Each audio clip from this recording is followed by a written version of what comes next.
Aloha, everybody. Good morning. It is Monday. It is 7 a.m. It is May 18th, and it's time for Coffee with Mel. Oh, I love that explosion. I love that explosion. How's everybody doing this morning? Oh, it is early. It is early. I had a late night last night out in Kaua Neighborhood Center.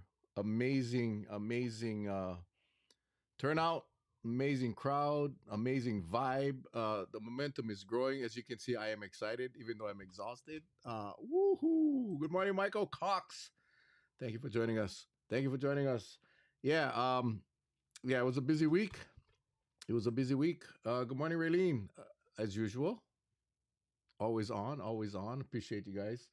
Yeah, we do this every Monday morning at 7 a.m., folks. It's an opportunity to I'm reading the comments and I see Tammy reminding me it's Coffee with Mel. So, yes, yes, yes. Thank you for the reminder. It is Coffee with Mel. So grab your favorite cup of coffee. As you know, mine is Kauai coffee because we want to support local. We always want to support local.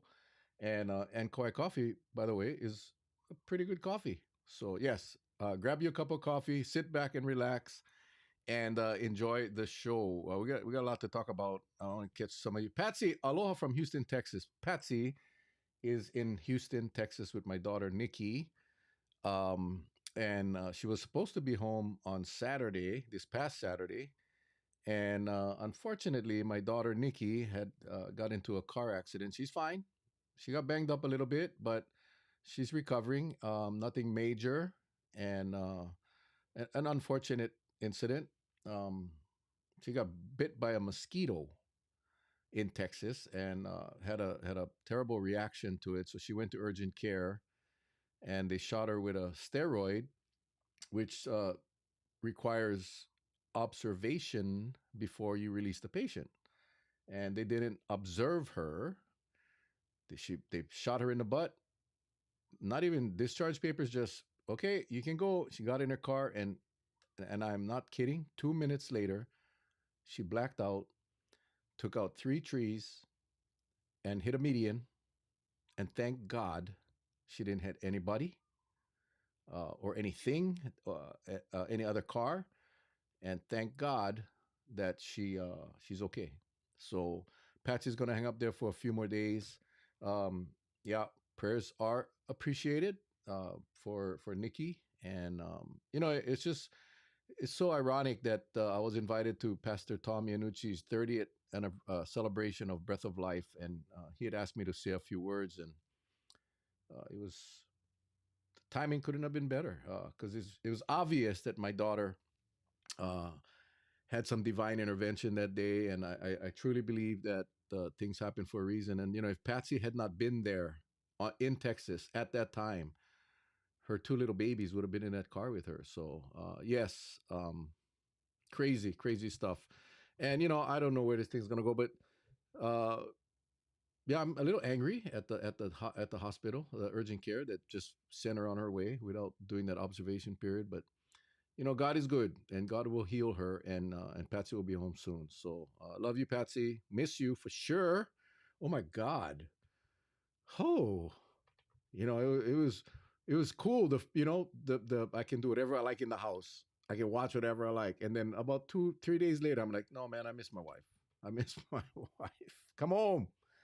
Uh Donna, good morning. Good morning.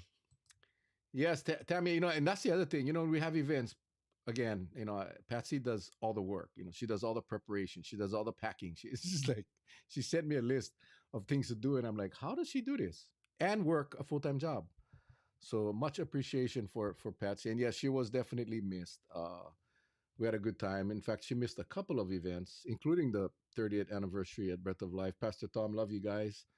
Thank you guys for 30 years of service to God. That was something. So yes, thank you, Relene. Thank you, Raylene. I know the power of prayer. We've done it here in the village on our Mel and Charlie show. We've done it numerous times, and prayers do work. So appreciate. Michael Cox, that is crazy. They released her on the yeah. That I don't know. I think that's kind of like a elementary mistake. Like, come on, guys, let's do it right. Morning, brother. Had a beautiful night last night. Thank you, Rowena. Thank you for being there. We had an amazing turnout. Again, the momentum. We'll talk about that in a little bit. Um, yeah, Patsy, you are loved by so many, so many. God is amazing. Absolutely, no doubt in my mind. Jane Ozaki, good morning as well.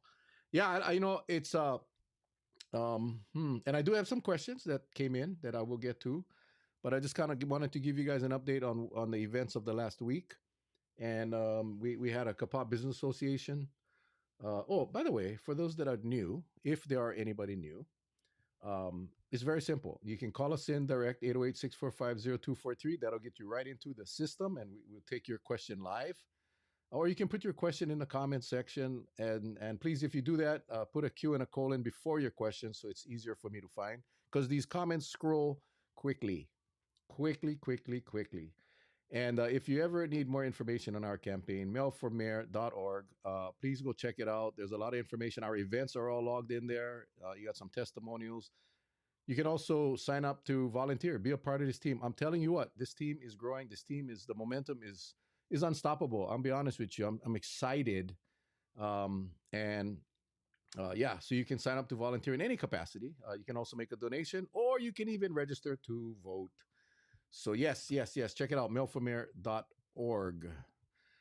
Ms. Florence Tavares, thanks for sharing at Breath of Life. What an amazing testimony. Holy moly. I know there's a lot of people that was videotaping them, and please, please, please don't share it.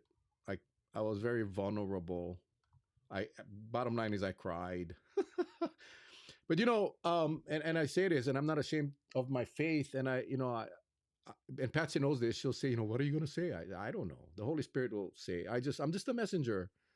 So it makes it so easy for me. I just go up there, get on a mic, and then it just flows. And whatever comes out, comes out. I didn't prepare. I don't prepare. I don't write it down. I don't think about it. I know that when I get up there, it's just going to come out. And it was so nice to see Miss Tavares there. She taught my two kids. It's like, she just like she looks younger than my kids. It's crazy. She doesn't age. And I'm just like, we're talking story afterwards, and she's telling the people that's sitting on our table that she taught my two kids. And I'm like, I'm looking at her and say, gosh, she looks like my kids' age. And so maybe you started teaching when you were 6, Miss Tavares. I don't know, but you definitely do not age. But it was a fabulous celebration, and much deserved by Pastor Tom and Delissa and their kids. And yeah, it was awesome. It was awesome. Thank you. And hey, thanks for jumping on the show, Miss Tavares. That is so cool. What do you think about VP Vance calling out Hawaii for not doing anything about Medicare fraud? I just make a general statement because I don't like to get into the national politics on the show, because there's such a divisive issue. But you know, we have laws in place. And this is a general statement from Mel Raposo. Maybe it's the former cop in me. I'm not sure. But we have laws in place. We need to enforce them. And we need to make sure that, as I said last night at our meet and greet in Koloa, the focus of government has to change and put the people of Kauai, as far as the mayor is concerned, first. Not the developers, not the corporations, the people of Kauai. That's the I think the most noticeable change in the county will be in that area, where we want to put more focus on the people and letting people decide what they want to do, especially in communities. And Koloa was a great example, because there's a lot of things happening in Koloa, and Koloa is losing their identity as we sit and watch. And that is because the community was not allowed to participate in the decision making. And that is going to change. I can assure you that will change. I think I say, and I tell this to the kids all the time when I talk to kids. If community isn't engaged in government, then you have bad government. Period. End of story. And it's not just a slogan. It is truly a way that leadership that the government has to operate. And I think if you've been paying attention to what I've been saying, that the focus of my administration will be the community first, and every community is different. So there's no cookie cutter template that works across, like our country. what works in Portland or Seattle or Houston, Texas, that doesn't necessarily work on Kauai. And when we're hiring consultants that come from those areas, they're putting together plans that may work where they're from, but definitely doesn't work here. So thanks for the question.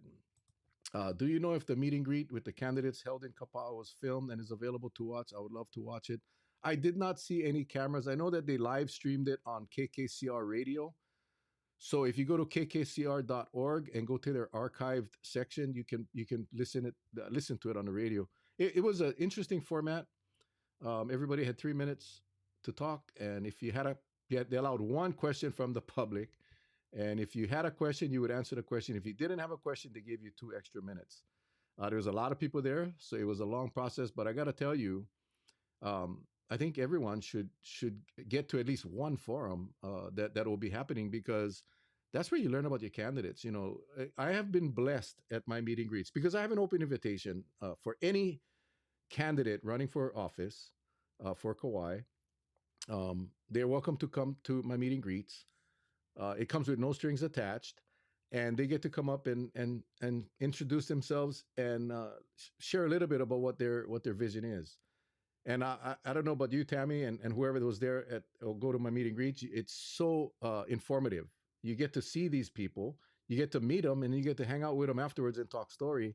They don't get that opportunity. I think one of the candidates, I think it was Dane Smith last night, said, you know, he couldn't put together a meet and greet. He doesn't have the capacity to put a meet and greet together like last night's meet and greet. And I am so blessed and thankful for my team who they put it all together. I don't have to really worry, except go pick up some condiments from Target and Walmart. But all of the invites, all of the food, and everything was taken care of by the team. And a brand new candidate obviously doesn't have that capacity. So this is an opportunity for them, and I thank our crowd, our audience, because I know that they come to listen to Mel Raposo, but I feel it is equally important that they hear from candidates that care enough to give up their time to show up at someone else's meet and greet. And I think that allowing them to speak is a benefit for them, for the crowd, and for me, because I'm a voter as well, and I want to hear from them as well, and potentially council members that the new mayor will have to work with. So yeah, KKCR, Tammy, go check it out. Good morning, Tyson. Mr. Tavares, people love Rio. Yeah. Yeah, that's something I cannot help. And sometimes I am too real, but you know what? I want people to see the real Mel, and that's why we do the show. This is not scripted, obviously. I don't know what question's going to come up, but I welcome all questions, because if there's a question that I cannot answer, that means I need to go learn. I need to go find out, and I always say we don't know what we don't know. Let me turn off the sound. Everything was crazy. So yes, thank you for that. Dad, all the way from Washington State, my pops, oh man, you know, I've been blessed with amazing parents.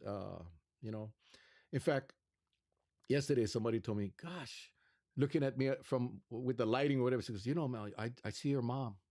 I see your mom in you, man. You just, yeah, well, yeah, they say I look like my mom, and but we had both parents that taught us love, respect, compassion, and all of that. And I know sometimes I come across a kind of harsh, but the insides never forgot what we were taught.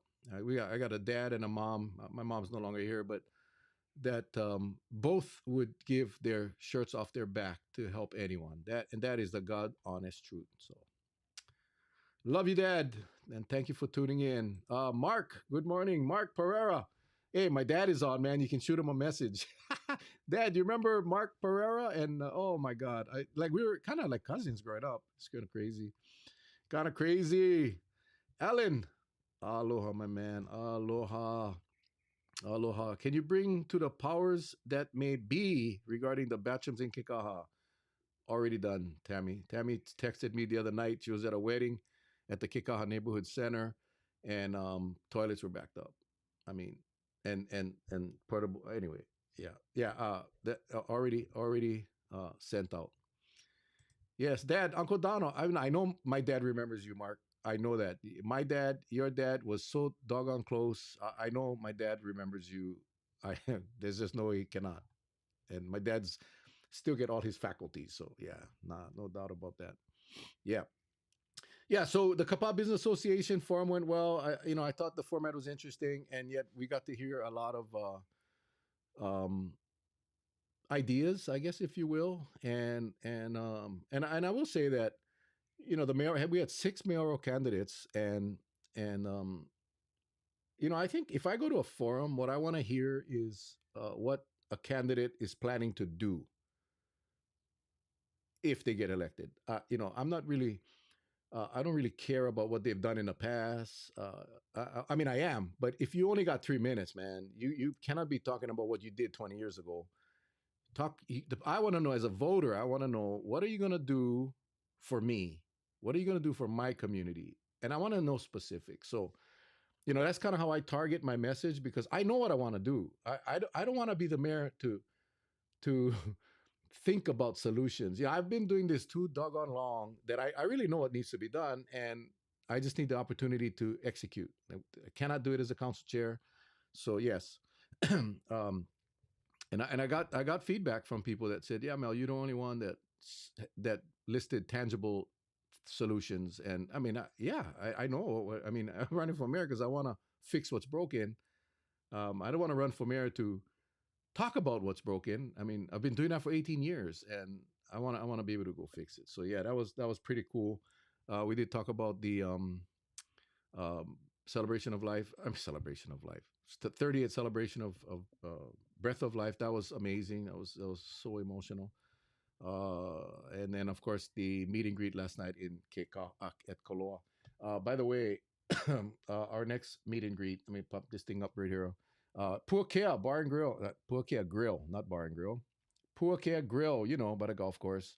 Wednesday, May 27th, 5 to 7 p.m. Ono Pupus, guys. This is all free, folks. This is all free. This is my attempt to reach as many people as I can, because I think it's important. And I want to hear from you all. And I want you guys to hear what my plans are. So put this in your calendars, guys. Share it. It's on my Facebook page. If you find it, share it. You'll see it popping up again here and there. But please share it. May 27th, Puakea Grill. And we are going to cross the island with these talk story sessions. And that's the next one coming up. So hopefully you guys can make it. Tammy, no, I'm not the best. I am. I take my job seriously.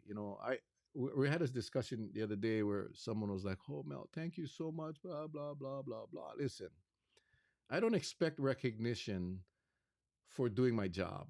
If I ran into a burning building and saved a little baby, yes, and please, please. But if I'm doing my job, the job that I was elected to do and that I get paid to do, then appreciate the mahalos. That is so cool. But it's what I supposed to do, right? That is our job, and that's the mindset we gotta bring to this county when I become the mayor. Is we gotta take ownership of our communities. We gotta take pride in our work, and we gotta be willing to do work without the expectation of any kind of rewards. It's like, no, that's your job. It's your job. So thank you, Tammy. Thank you, Tammy. Michael Lyons, aloha mel, thoughts on Starwood seeking luxury condos overlooking Kaumumene Beach. Huge planning meeting, May 26th. Oh gosh, see. Remember, I just said we don't know what we don't know. Oh, is that the yeah, the one that they had the little field? Is that the one they did the little field trip out in Princeville? I believe that's the one you're talking about.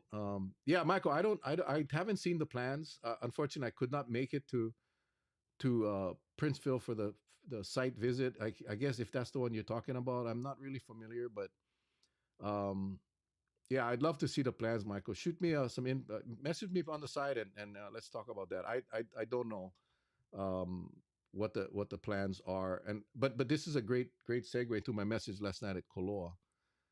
Is we gotta require these developers to communicate and work with the communities before they create their project. In other words, let's use Starwood, let's use Koloa, whatever it is, and they have this vision to build, let's say, these luxury condos.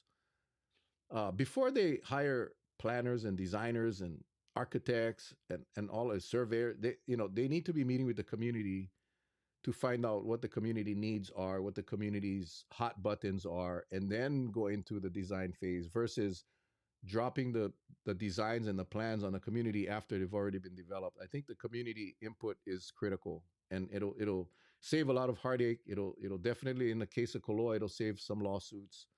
Um, but yeah, Michael, I'll be please hit me up on a private message or whatever. You got my phone number right there on the screen, man. That's my cell number. Shoot me a text or call, and yeah, I'd love to chat about that. Because I think it's important that if that the community gets involved early in the process and not wait till the construction starts. Good morning, Belinda. Good morning, Belinda. Thank you for joining us. Um, yes, Koloa last night was fantastic. You know, I pulled up and it was 5 to 7. All of our meet and greets are typically 5 to 7, and we had the Koloa Kupuna, their little choir or ukulele band or whatever you want to call it. They played music for the first half an hour from 5 to 5:30, while people got to eat hamburgers and hot dogs. And I got to tell you, man, that just set the mood so right. And just seeing all these this history in front of us, um, people that have been here for 80 years, um, and just playing music, just doing what they love to do, and getting people in the mood. Oh man, I was so appreciative, and that was new. We never had that in any of our meet and greets. I wanna put them in a van and take them wherever we go now, so they can open the show. But it was awesome, and talking to them afterwards, it's just what a such a wealth of knowledge was in that room last night. And it's sometimes it's sad because they remember how Kulo was, and like we all remember our different towns, how it was, and Kulo is changing so rapidly, and it is happening without really the approval of the community. Now we all need we know we need housing, and I'm not saying that these developments are bad developments. What I'm saying is that these developments are being allowed to happen without what I believe adequate uh, discussion with the communities, and that has to change. That has to change. So yeah, it was emotional in some place at some points, but I think overall, I hope I got the message across that we really got to put communities first. We got to put our local residents first. Good morning, Shan. It was great to see you guys yesterday. That was awesome, awesome. Koloa had 60 plus in attendance. Yeah, I would. We had a lot of people, and again, kudos to the crew, the planning crew who made sure we had enough food, and we served local hamburger from Bernard Maderis and hot dogs. Well, we had to buy the hot dogs, but yeah, it was pretty cool. And just seeing people that I haven't seen in a while, and just an opportunity to have this discussion um, with no pressure, and just I want to do way more, and it's really scheduling is difficult because we always got so many events, but wherever we can fit in a meet and greet, want to do it. And if any of you want to host one with your friends and family, we provide everything. We I'll show up. Just reach out to me. Let me know if you want to do one, and that's what's gonna win this election. It's the what I call the belly to belly approach, because I can have all the radio ads, newspaper ads, internet ads. But what's going to get me elected is the opportunity for me to get in front of people so they can feel my heart. Because there is no agenda here. This is just a guy that has been on a council for 18 years, that have tried to fix a lot of the problems, and just has not been able to do so because we are very limited in what we can do on the council. So yeah, appreciate you guys. Bill, mahalo, my brother. Aloha, man. Appreciate you jumping on. Appreciate you jumping on. Um, yeah, so meeting greets go well. We appreciate it. Let's see what else I got on my buttons here. Oh yeah, election dates, guys. August 8th is coming up really, really quickly. That's our primary election, and that's obviously in the mayor's race. The top two will move on. It's anybody's guess what will happen. Anything can happen. So we are keeping the pedal to the metal, and we are not going to slow down. And we'll do as we'll work as hard as we have to work before the primary election. General election, November 3rd. That's the big one. That's where we will decide who our new mayor and council is.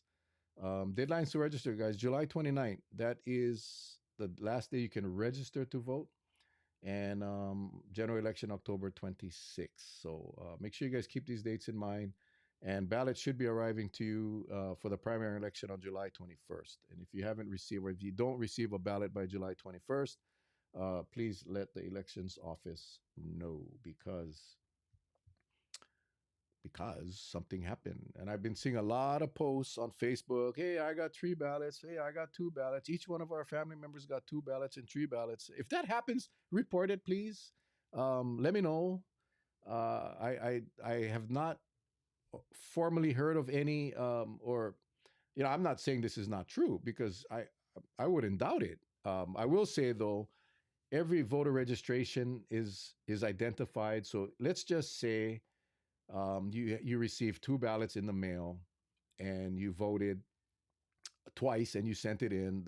Our system will not pick up 2 votes. It's going to kick out your ballot. That's what it's going to do. So I know there's a lot of controversy right now, and I am concerned with some of what I've been hearing coming out of Elections Commission on Oahu. And yeah, we want to make sure our elections are safe and fair and all of that stuff. So if you have any irregularities, let me know personally so I can personally investigate. Okay. All right. Right on. Mel stands for Mayor with Energy and Love. Man, that was one of the attendees last night. Dr. Kumar said that, and that just warmed my heart, because it's so weird. And I guess it's the adrenaline. I mean, I was tired. We had a long day. Blah blah blah. I'm not crying about it. I'm not complaining about it. But once I get in front of people, the energy level is incredible. And then we hung out afterwards and talked story till like 10:30. I didn't get home till after 11 last night. I was pooped, but I was charged up. I mean, even driving home, I was like wide awake. It's like it's just I love people. I love talking to people. So that was pretty cool. Yeah, but I love that slogan. Mel is it Mel? MEL stands for Mayor with Energy and Love. Yeah, man. Let's see. Pat, I want to do one. We'll contact Laurie today. Thank you, Pat. Looking forward to that one. Wally Rita. Good morning, my man. Good morning, my man. Thank you for tuning in. Thank you for tuning in. Is there anything we can do about the illegal dumping on Kokee Road? The county crew clean. And then before you know it, people. Yeah, Yvette. Thank you for the question. Uh, it's often get invited to speak to high school students, elementary students, and I treasure that. I just love talking to kids and adults too.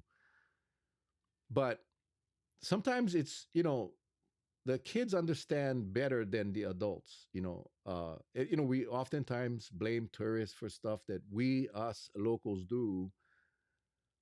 I don't know how you cannot legislate behavior. I mean, we cannot have people there on the road watching for someone dumping. Um, I talked about my dad and my mom earlier teaching us, to be right, to be pono and respect and my grandma, oh boy, oh Portuguese grandma, you oh boy. And I think we've lost all of that now because why would someone think that it's okay to take your opala, your trash, and toss it on the side of the road? Why would someone think that that was okay?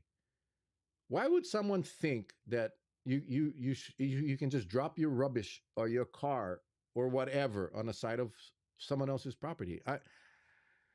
I don't know, Yvette. I don't know. I don't know what we can do about that. I mean, I think it's starting with our kids and grandkids and teaching them what is right, and and I think setting up enforcement projects, maybe setting up some cameras and making examples of these people. That's what comes to my mind is like, there's no way you can police this whole island. Why are we doing this? I think, we got to look at ourselves and say, we got to take some responsibility, individual responsibility in some of the problems that our county faces. And that's not a handoff. It's not a punt. It's like, come on, guys, let's take care of our place. Let's take care of our beaches. When I drive by the beach or I stop at the beach and I see all these Heineken bottles and rubbish and potato chip wrappers and just that, That's not the tourists doing that. Maybe some, but the majority of that is being done by our local people. And how you know how do we fix that? You cannot legislate that. I mean, we have laws in place to not allow that, but people, we got to take pride in our own communities. I mean, we have, I like, I don't know. I would feel guilty throwing something on the side of the road. I mean, especially so close to the dump. You're right. The Colois, I mean, a Coquet is right up the road from the dump. So I mean, Yvette, I wish I had the right a good answer for you. I mean, it's something that we gotta instill in our keiki now, and hopefully it'll pay dividends in the future, because you cannot teach an old dog new tricks. And I can definitely tell you, enforcement will be a big part of my administration, and not just in littering, but across the board. Because I think we close our eye to a lot of things that go on. And when in criminal justice, there's a term called the broken window theory. And if you allow a broken window to remain in a neighborhood, then you are going to get more broken windows, and you're going to get more graffiti. So when you get a broken window, you fix the broken window. That's what that theory is all about. And I fully agree with that. So if we go out and we enforce, if Coquet Road, I'm just giving you a hypothetical, if I'm the mayor, we get a it's a pattern, and this is something, set up a camera, and then you prosecute them and put them in a paper and let everybody know this is one of the guys or gals that is littering our neighborhood, and whack them with the highest fine, because that is not, we cannot tolerate that. Because that, again, going back to the broken window theory, when someone sees that, they're like, my God, why am I going to go to the dump? I'm just going to throw mine over here too. Then the county or the state can come one time and pick them all up. They'll justify it that way. But anyway, it is horrible. It is horrible. Aloha, Jimmy Trujillo. Well, I'm glad you agree, Yvette. I mean, I think, this is common sense stuff. This doesn't require a college degree, doesn't really require an engineering license. This is basic. This is just basic stuff. And we got to instill it in our kids and grandkids now. Now. It's not too late. It's not too late. Mel, with the stopping of the 10-foot trailers, we're going to have, no, we got that fixed, Ro. We got that fixed. We put some pressure. Yeah, they banned the use of 10-foot trailers. And Fern and I put a bill in that was going to make it legal. And the administration decided that they were going to lift that prohibition. So that has been fixed. That is, I don't know why that even started. They try to say it was safety and whatever, but no, we were using 10-foot trailers since the beginning of time, and I'm not sure what the real reason was, but yeah. So legislative, we can fix things like that, and that's what happened. And I think the administration said, well, that bill is going to pass if it gets to the council. It's going to get public hearings. It's going to get community input. We're going to get destroyed. So let's just lift it. So they did. So the 10-foot trailer is allowed again. But you're right. That was the biggest reason for Fern and I putting that bill across, was that we were concerned that a lot of the trash would end up on the sides of the roads. And it will, Ro. You are 100% correct. And we gotta make it convenient for people to get rid of their trash. We as a county need to make it convenient, because we are creatures of convenience. And yeah, we wanna, yeah, it's like, why would we make something tougher for the people? If like I said earlier, you cannot legislate behavior, but you can incentivize behavior change, right? You can incentivize. So, if we make it convenient, like if we had curbside recycling, people would recycle. You know, if we had convenient facilities to drop trash off, they would use it. That's it's we gotta, that's just kind of how it is. Belinda says, yes, no kuleana or respect. Driving up Lipa Road from Hawala, someone threw out their sofa and love seat in the pouring rain. Very sad. Yeah, again, I don't know, man. I don't know. It's just one of those things that it's hard for me to understand why anyone would do that. I mean, it's laziness. I'm not sure, but And you know what is real? I don't know how bad the condition of that was, and I really appreciate those guys on Facebook that they'll put their sofas or their old refrigerators that still work and say, "Hey, come pick it up for free. You know, this must go," and they're giving their stuff away, and it's still usable. I think that I commend those people because there's always someone that is in need of what you're trying to throw away. So, hey, good morning, Darcy. Mahalo for joining. Mahalo, mahalo, mahalo for joining. All right. Let me get to a couple other questions that came in. If you become mayor, will you bring the Kauai County Fair back? Oh man, yes, I missed the fair. I missed the fair, and I'll be honest. It's the reason that fair is no longer happening is because the the shipping of the EK Fernandez rides are extremely high. Maui decided that they were going to pay for that. And so the Maui County Fair continues. I will tell you this, and I'm not making any promises because I don't have the number yet, but I met personally with the president of Young Brothers 3 weeks ago. And we talked about this because I want to bring the county fair back. I want to bring the county fair back. I think our kids are being deprived of an annual event that was a pillar of this community. And I believe, and again, like I said, the council can only do so much. The mayor too. I mean, the mayor, while he has the authority to execute a lot of programs and policies, funding comes from the county council. That is a great question that you should be asking of the council candidates if you are in support of the county fair coming back. Is asking them that question: would you support funding or assisting with the funding to make sure that the county fair comes back? That was such an amazing event that. So yes, I am actually working on that as we speak.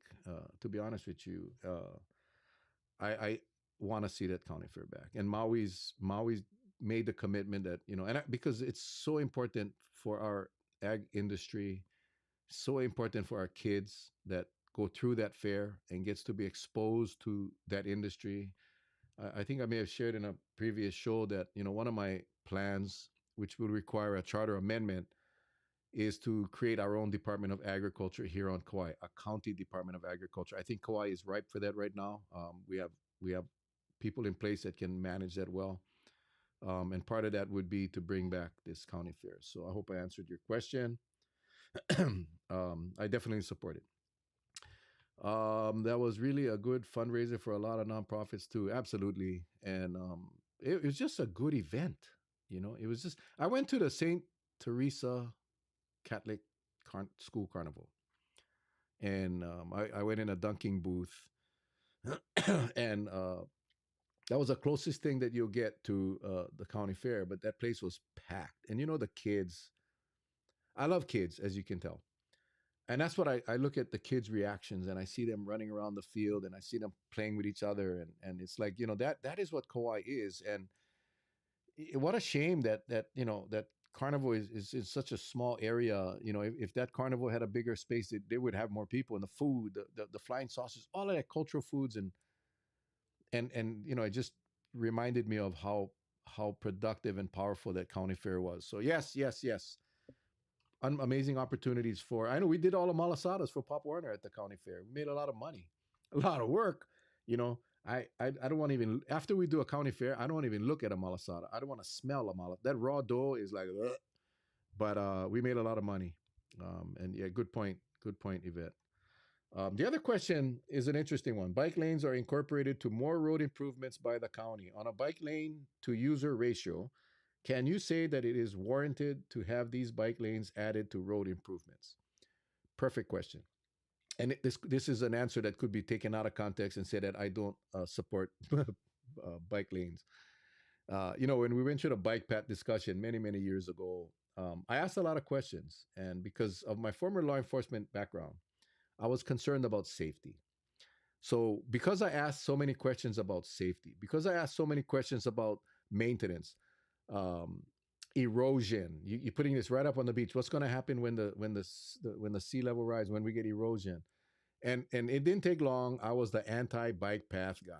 And I got heat from everybody. And till today, I get people they'll post up on Facebook, oh, he never supported the bike path. No, I always supported the bike path. I didn't support a dangerous bike path. I didn't support a filthy bike path. I didn't support a bike path that was going to fall into the ocean in 5 years and county taxpayers' dollars is going to have to repair it. I was supportive of moving the path inland so we were protecting our assets. But oh, that didn't take long. No, Mel doesn't support. He doesn't like bicycling. Blah blah blah. No, I do. But I'm also a realist, and I'm also I take my responsibility to manage county funds very seriously. And you know what's not funny, but what is true is many years later, the bike path is not safe. It is during the day, but once you get, the homeless has taken over the bike path. The needles are all over the place. It's dirty. We've lost several sections by Ponokai and by Lidgate. The erosion. I mean, it's not because I'm smart. It's not because it's like I'm some engineer brain. No, it's common sense. So I am not anti-bike lanes and I'm not anti-bike path, but I'm also one that doesn't think we should be spending our taxpayers' monies on projects that are not going to be used. Now, I'm not talking about the bike path. This question is about bike lanes on roads. And you can see it. I mean, even on Rice Street, I mean, all the modifications that were done to put in the bike lanes and what the bikes, the few bikes that go on Rice Street are riding on the sidewalk. They're not even riding on the lanes. So, I think when we building new, like Lima Ola, when we're building new developments, I think we should definitely, because of the cost efficiencies doing it when you're building on a project, I think we should definitely accommodate pedestrian and bike lanes in the new developments. Retrofitting existing roadways, to me, should only be done if there is a need, or if there is a safety issue. Like in Kaua, where some of the school kids are walking, absolutely, we want to protect our kids. Not that is to me a justifiable expense if we're going to go add these walking lanes or bike lanes for the kids, absolutely. But to just put them out there because there's federal funds available and we got the grant, now we just got to go spend the money and we're putting bike lanes where it's not even uh, in demand, I think is a waste of money. And again, remember what I said from the beginning: communities first. If the communities are requesting it, and it's something that we can do, I fully support it. I mean, that's just where it goes. Public needs to fully understand that what all increases of Young Brothers are, what it entails, and how it has come about. Just looking at the headlines on the surface may give a misconception of the full story. You know what, Tyson? That's a good point. And I supported the bill that went through. I know I got a lot of flack for this too, because I did send written testimony. The recent bill allowed it was to allow a incremental raise every year. It set a cap on it, but that way, the young brothers can adjust rates as a result of the rising cost of fuel. So I think what Tyson is saying, when you first hear they're asking for this fixed rate increase, you can take that thing and blow it up in headlines and say another increase. The reason why young brothers, and I'm not here advocating or defending young brothers, I know that fuel is out of control right now and the cost to do business is expensive. But the reason we had that massive increase, the 35%, and so I think in some categories 40%, was because they were not allowed to incrementally increase. We just experienced the same thing with Puhi Metals, right? They had a fixed contract, and with the Young Brothers shipping and the gas costs shipping these cars back to wherever it needs to go, it was creating a scenario where they would have to shut down, and you got to modify the contract. So this bill that passed, I'm not sure if the governor signed it yet, is really to provide this cushion that would be incremental so that we don't have to wait another 5 years to get a 35 or 40% increase. So I trust me, I did my due diligence on that bill because I wasn't going to testify in support of anything that would hurt our people. And but we got to understand that it's critical, and that's just one of those things when you have very limited providers of services and there is no competition, then that's just the nature of the beast. And yeah, thanks for bringing that up. Thanks for bringing that up. Let's see. Our community also needs a theater or driving on the east or north shore side of our family in KK, especially our teenagers to get off the streets. We need Zuckerberg to put up the community. He can afford it. He can donate it. Yeah, well, I mean, I wish I could. Maybe I'll get to know when I'm the mayor. Maybe I'll get to know Zuckerberg well, and I can ask. Yeah, I mean, I actually looked into opening a theater here because I automatically think, wow, there's no theater. There's one in Waimea, but it's kind of, it's, it's a county theater. And then I did my research, and it's like, you know what, man, it's like so hard to make money with theaters today. It is really difficult unless you have a lot of people in your area and you have a lot of screens. So you got to have volume. You got to have a lot of people sitting in those seats, and we just don't have it here. The cost to run a theater is not cheap, and not so much the equipment. Like nowadays everything is digital, but the cost for the movies, if you're going to be running the top movies, which will get the seats filled, the royalties are just too expensive. So you got to make your money. That's why that's why a popcorn is $20 or whatever it is now. It's like, oh my god. They got to make their money somewhere, right? And so tickets are expensive, and then the food or snacks is like crazy. So I agree with you, Belinda. I wish I had money. I would, but I will say this though. One of my plans is to allow the convention hall to be used much more. We have an asset there that would be a wonderful theater. You could run movies there. So my vision is to allow nonprofits to use that facility to run a movie night, and sell the tickets. If you're doing a one-off, you're doing a one movie, you could possibly make it work, as long as you don't have to pay for the venue. You still got to pay for the royalties and all that, but you incorporate that into the price of the ticket, and you can have the dinner outside, have a little snack thing outside. You cannot eat in the theater, unfortunately, at the convention hall, but there's a lot of opportunities. And again, when I talk about innovation and change and doing things differently, that's one of the things I want to turn that convention hall into a community resource where I want to see that thing being used every night. That's what I want. Let's see. Correct. The initial incremental increases never occurred, so the agreed upon total. Yeah, I mean that's what we're trying to avoid, and that bill does that. So we'll see.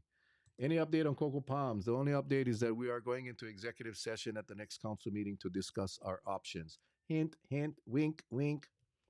You know what I want to do? I want to condemn it, and I want to do that before I don't know what's going to happen in the mayor's race. So I want to make sure that we start the process before uh, the end of the term. I still have a few more months as the council chair, and that is one of the things that the council can do. And that's what I want. I want. And so obviously cannot discuss, but I can tell you what the executive session is about. It's about our discussing our options for Cocoa Palms, and my option is condemnation, and then not having the county keep it, but turning it over to what I believe will be a conglomerate of Native Hawaiian organizations that will manage that park. So that is, and I'm curious to hear if what you guys think about that. Nothing beats the movie theater popcorn. I know, Tyson. I know. You know, convention hall cannot bring even water in the theater section, and bathrooms always run out of toilet paper. That's why you gotta elect me. I'm being so honest. That is why you gotta elect me, because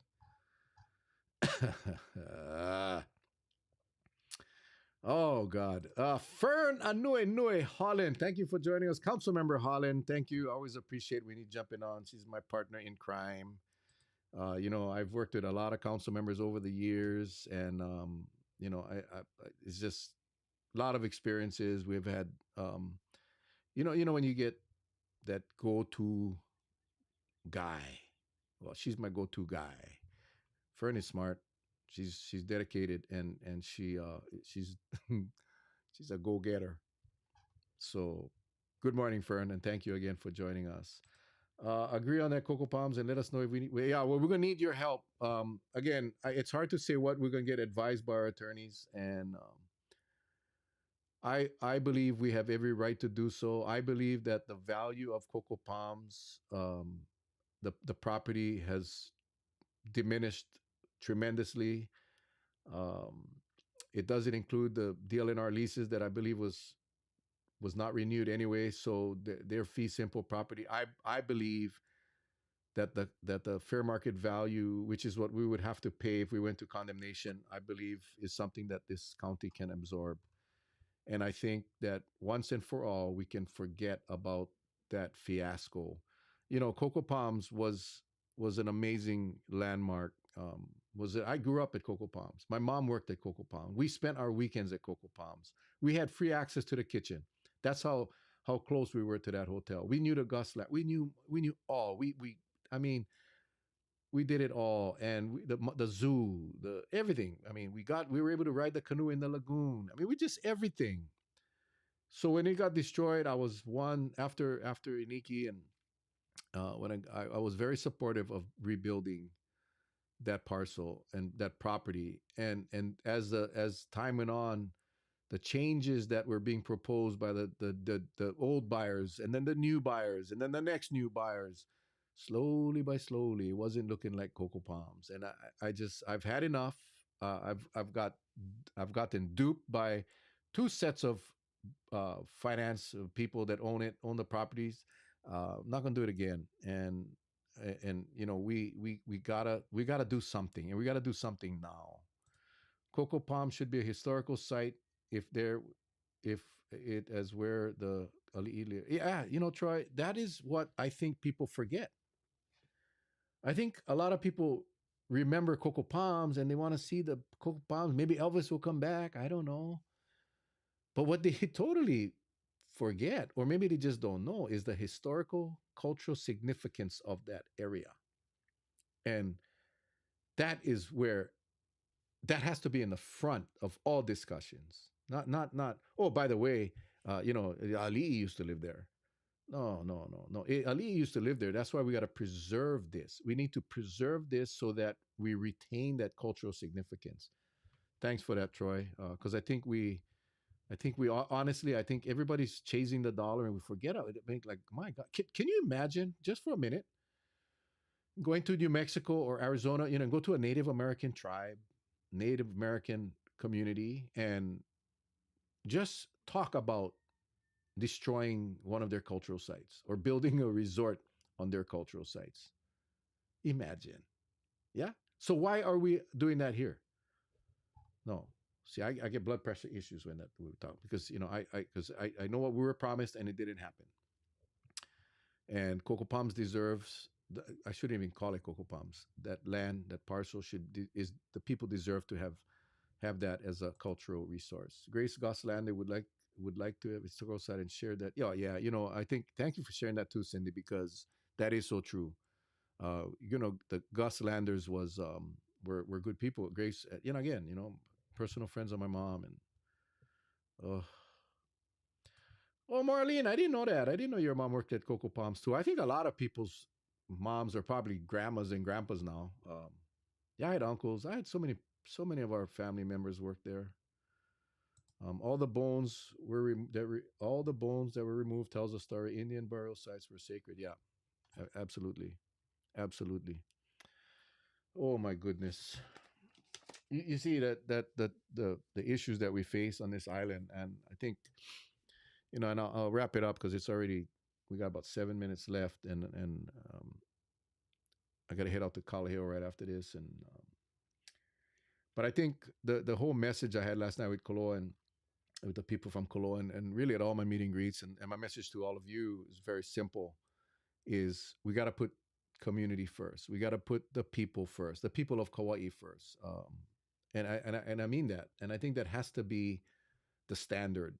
And it's not just talk. Oh my God! Thank you, Tammy. She always got to remind me to drink my coffee. Mm. Oh, thank you. Holy moly! Ah, Ah, those are beautiful nights with you, brother. Crazy nights with the spirits. Oh yeah, Auntie Rowena worked there too, and we had so much fun with the tourists down there. Oh man, maybe we'll do a special show on Coco Palms and bring in all the people that used to work at Coco Palms to share their stories. I think we're gonna do that. I'm gonna do that. Actually, I think we should do an educational, informational show with some of our cultural experts to talk about the significance. Oh man, my brain is going crazy right now, guys. My brain is going crazy. But yeah, really being, and I called it last night a change in discipline of the county. It's a change in discipline, understanding that we are we work for the people, we serve the people, and we need to be able to accept that. And if you're not, then maybe the county isn't where you want to work, right? If you don't want to deal with tourists, then you're not going to work in a hotel. If you don't like serve people, then you maybe the county isn't the place for you, because we have to put people, our local people first, and I think decisions got to be made with that at the forefront, and that should be the first block on any checklist for any development or any project, anything that is wants to be done on our island. The first check block is get the community approval, um, providing that the community uh, is reasonable and practical. We cannot deny all development. I mean, we need housing, we need commercial development, we need managed controlled growth. But when communities don't participate in the planning and design of a project, like what's going on in Metlihui at the Central Pacific Bank building, or Koloa, then you see the whole landscape change seemingly overnight. And I honestly believe that if these developers or these entrepreneurs or whatever the case may be was to be active and know their community, know their truly know their community, that we would alleviate a lot of the heartache uh, going through the process. But what I'm seeing that happens all too often is developers come, they have their everything, their project is already designed, then they come to the county, then they have a community meeting to tell the community what they're going to do, versus meeting with the community to find out, hey, this is what we want to do. We want you guys input. Help us make the perfect project for this community. That has to happen. Um, that has to happen. Let's see. Let's see. I did see. Oh, here we go. Balance is important, Sue. Thank you for joining us, Sue. You know, that is so true, Sue. I mean, to just say no, block all development, I think is not the right way either. But if we can, if the communities can be involved, and if it's a requirement by this county, that's again the change in the discipline, the change in the direction. I think we save a lot of heartache. So let's see. Fern, headed to Loop Road, second crossing to look at the safety of that culvert following the passing of Jen Sperry. Meeting fire chief and first responders shortly up there, losing service. Oh yeah, yeah. Unfortunately, we lost Miss Sperry. She got sucked into that culvert. She drowned, and Fern is up there right now to start looking at what happened and how we can prevent them from happening in the future. So, thank you, Fern, for doing that. I know she's probably going to be out of service, so she won't be able to hear what we're saying. But yeah, thank you, Fern, and thank you all, folks. Thank you all. I'm gonna make sure I got everything done. We did get the voter dates. Oh, I did want to do a plug for Elgato Street Tacos, because he cooked all of our tacos at our Kekaha meet and greet. He cooked all of our hamburgers and hot dogs at our meet and greet in Kuloa last night. That's Jose Felix Kiamoai and his wife Jolina. They are extremely amazing people. El El Gatos Street Tacos, and you can find them on Instagram at L underscore Gatos underscore Street underscore Tacos, and yeah, go check them out. They do amazing work. So anyway, folks, it has been a pleasure. I always appreciate you guys. Again, every Monday morning at 7 a.m.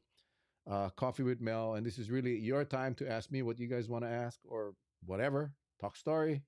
I appreciate that. You guys appreciate you guys support. Spread the word. Um, make sure we get Meet and greet if you can make it, May 27th at Pua Kea. Yes, stop by. Ono food, good discussion, lots of friends. We hope to see you guys there. All right. So, anyway, with that, take care. God bless. We love you guys. Aloha.